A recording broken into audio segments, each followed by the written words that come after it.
Mike, I don't want anyone sucker punching you with your jaw. It was incredible. Things in our face. There's bedlam at Fitzgerald Fieldhouse right now. The Newcastle fans are assaulting Mike Gallagher. For almost 20 years, Mike Gallagher has been coming into our living rooms, talking to anyone willing to tell him their story. Over the years, he has had many great interviews with some of the most famous people in the world. When this day returned, did you ever expect to be the most popular face in a Browns jersey? Oh, I don't know about that. So with that, if you guys want to ask some questions, fire away. Other than that, we can do whatever you want. Mike, you're not allowed to ask the question. I've been in this business as long as you played in the NFL, and no one hassles me at news conferences more than you. Well, you know, buddy, we go back a long way, so I got to give you a hard time. Jim, Coach Morrill dialed up the bullpen. He had some concerns. No problem. The thing is, you got to let Boomer do that. I mean, you have to make him be the star today. Mike has not only made a habit out of talking to the stars, but also creating them, like in 1992 when he discovered Maria Sansone. As a kid, were you always the best player on your team? No, I wasn't always the best. Have you always wanted to be a sportscaster? Is this something? No, not really. No, I mean, how did it kind of happen? Okay, I tell this to 1 million people every day. Okay, all right. Well, now you can tell it to like 9 million people.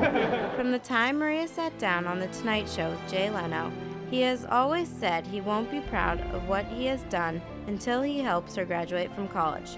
In 1 more year, she will graduate from Syracuse University with honors. And yes, she is already well on her way to fame and fortune. This past summer, she was a guest host on Live with Regis Philbin.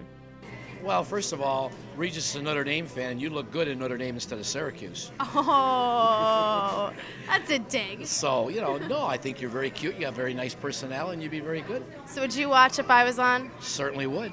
Mike Gallagher, who's an anchor in Erie, was there at the game, just taping the game for, the show, the news that night. Mike is always willing to use his talent to help a kid, whether it's for MIHS or for 2 students running for council president and vice president.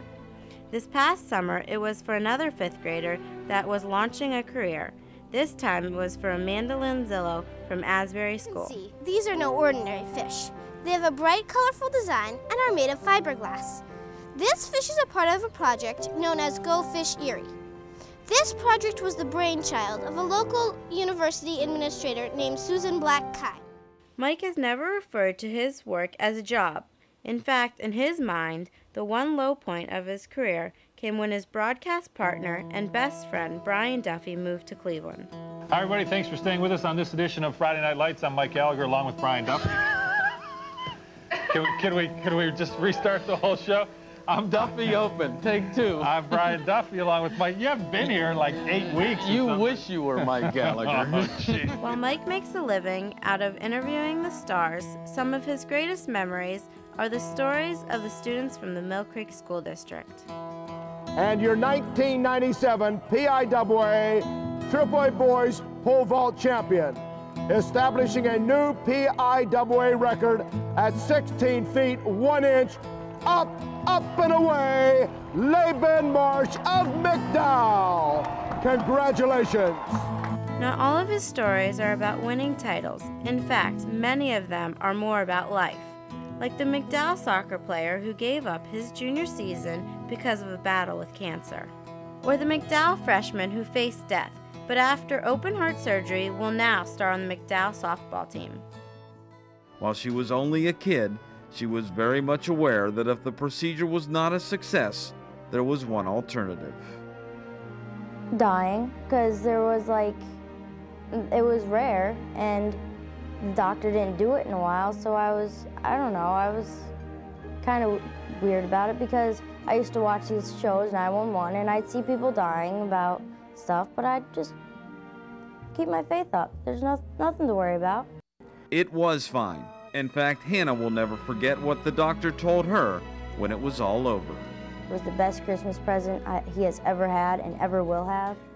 Mike Gallagher's dream was to return home to Pittsburgh as a sportscaster, but that dream ended on a cold December day in 1988. And now he is able to joke about his misfortune. Yes, I'm the guy who was run over at the Browns game. 1988, and people don't forget, and I've heard all the jokes. In fact, I was standing at the bar tonight, and someone said, "Hey, Gallagher, I was going to buy you a shot, but I saw you get hit in the Browns game, and you obviously can't take one." His new dream is to watch his 6 kids grow up in the Mill Creek School District, and of course, he will have a video camera in hand.